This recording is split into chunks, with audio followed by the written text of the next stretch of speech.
Last night here on KSL, Dave revealed details he's now discovered about a piece of charred mystery metal that police found hidden in Josh Powell's van. Yeah, tonight he takes us back to the days after Susan went missing, when investigators hoped her boys would hold the answers to where their mother was. The day after Susan Powell went missing, her son Charlie told a story that didn't make sense. We got in the airplane, and the airplane went to Dinosaur National Park. A detective had asked Charlie about the camping trip he went on with his dad, Josh Powell, the night Susan disappeared. When you were all done, what did you do? We went to a beach when he was all done. Charlie's talk of beaches and airplanes seemed like fantasy, but then he said this. My mom stayed where a crystals are. Where what are? Where crystals are. It sounded like evidence Josh might have murdered his wife, and it sent police on a search of abandoned mines, but they never found Susan.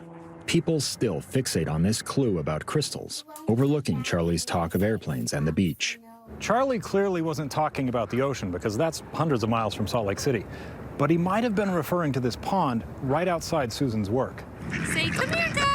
Josh and Susan's home videos show they came here often to feed the ducks. Okay, you get little pieces for them. Afterward, Josh would take Charlie here to watch airplanes. Go and fly. If Charlie's beach and airplanes were references to Susan's work, why wouldn't he just say that? Because 4-year-olds don't communicate like adults. You kind of have to talk the way that they talk.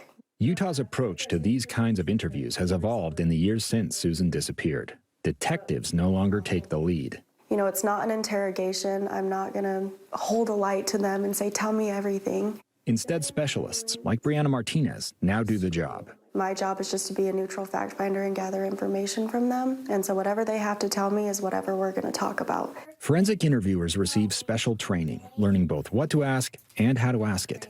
They have to avoid leading questions. You want to understand what the kid wants to tell you, and you don't want the story to be from you. The approach is based on science, and the result, better outcomes for investigators and for kids. We have our guidelines that we follow, but every kid's different. The hope is future cases like Susan's can be prevented by knowing the right questions to ask. That was Dave Cawley reporting. Detectives never could decipher the details Charlie described. It left them and eventually the public with more questions than answers in the search for Susan.